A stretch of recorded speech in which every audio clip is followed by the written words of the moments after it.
Hey guys, thanks for watching. I'm here with Bill Knodle. Hello. You pronounce the K, huh, Bill? Pronounce the K, like Knievel. Okay, there you go. All right, so here with Bill Knodle, and we're talking about, you have this really cool drill.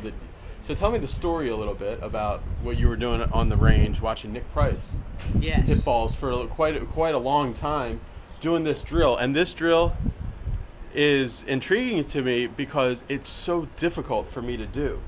And so I think there might be something in my swing that if I got good at this drill, maybe it would be something. So what did you see him doing? I was really impressed. This is in '97. This is at the Floridian. I used to work at the Floridian, and he was there to do a photo shoot for his book. And the second day, he was all done with his work, and he just was hitting balls. And for 20 minutes straight, he did not hit a full shot. He just did this. And Hold on a second. I'm going to get behind you for a good view.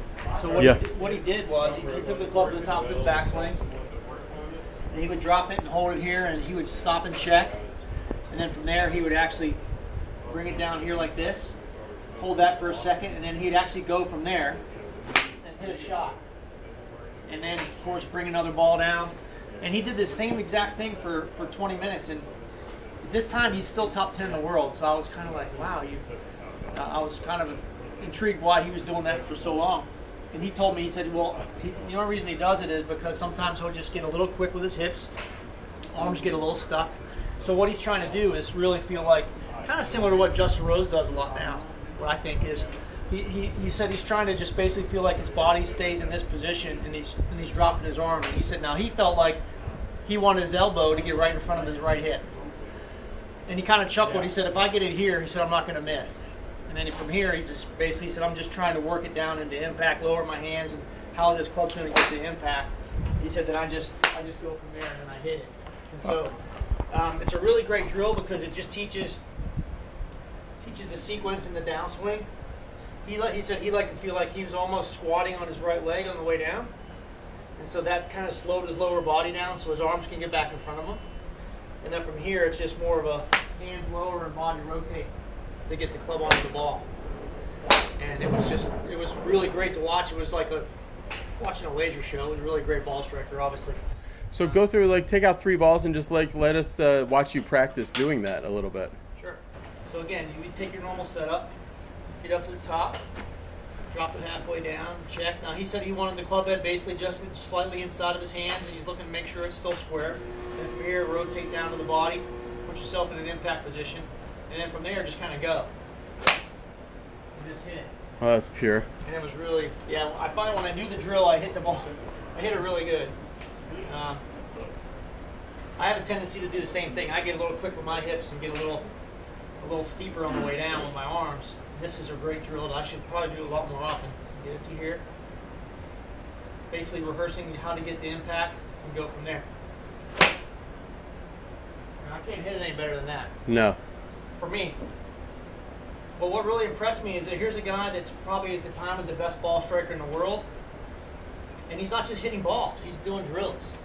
And that's one thing I've found that when a lot of the tour players you talk to, they don't just hit balls. They do a lot of stuff that are going to create those feels and just repetitively get those feels that are going to help them hit the ball better, more consistently. And it's more about drills. I mean, you would think he would have had it by then, but he's just constantly working on those feels.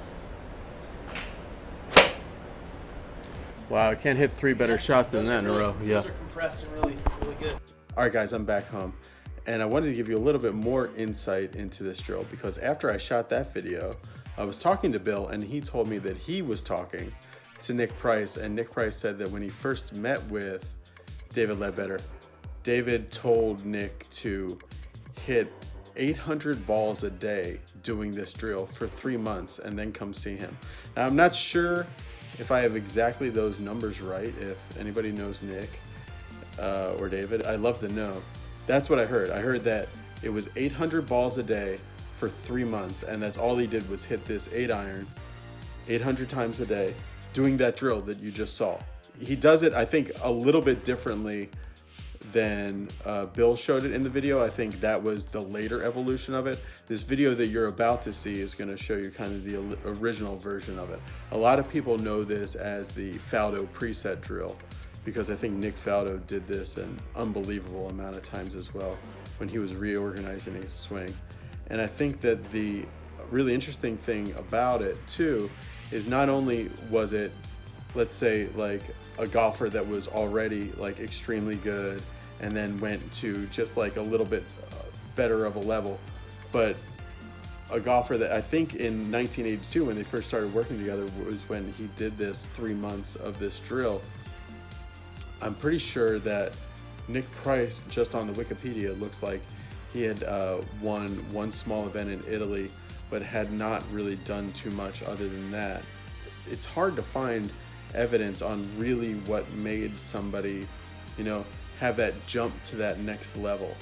And it's a really interesting period. So watch this video that I found on YouTube that details this drill a little bit more. Okay, the preset drill is when I take my normal stance here, and then I preset the wrists and the club into this position. Now you'll note that I haven't got my hands too far out and I haven't got them too close into my body here. They're in a nice, comfortable position. The shaft parallel to your feet line. Right. Okay, you don't want the shaft back here or over here. Right. Very important, because really this is the top of the backswing position. As long as the right arm stays relaxed, all you've got to do from here is simply make your turn. And there we go, in a good, solid, wide, wound-up position. You can see you've maintained the distance from here to here. We've got a right angle formed at the top there, good distance under your right arm, so we've got an L almost both sides, on top and underneath. Now we're in a position, if we move correctly down, the club's going to get on a great plane, and also have got plenty of power right there, Nick. Right. I remember when you did this drill, you felt more comfortable hitting balls this way than you did from a regular position. A lot of times it's easier because you're in the position you want to be in at the top. You don't have to worry about folding your wrists or cocking your wrists at the top. And, you know, you saw how many balls I hit like this. I think I wore a hole in an 8-iron once doing it. Okay, well, let's see here. So keep it nice and relaxed there and just make a good turn, and off we go. Oh, you still haven't... It felt familiar. Yeah, you haven't lost the old feeling, that's for sure. That looked good.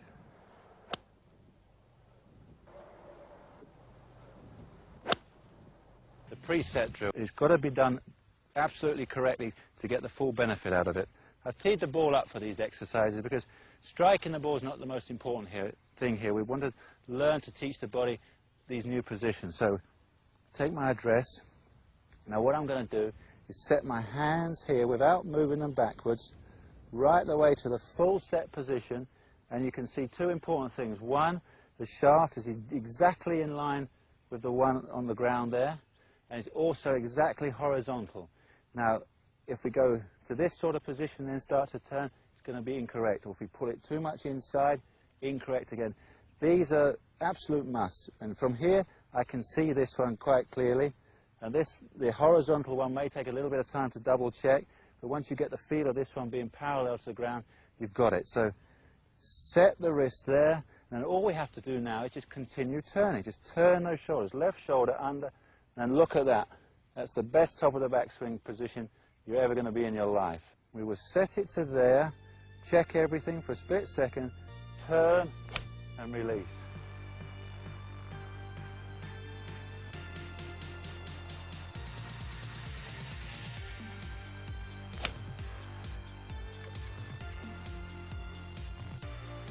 We'll set it to there, check everything for a split second, turn and release.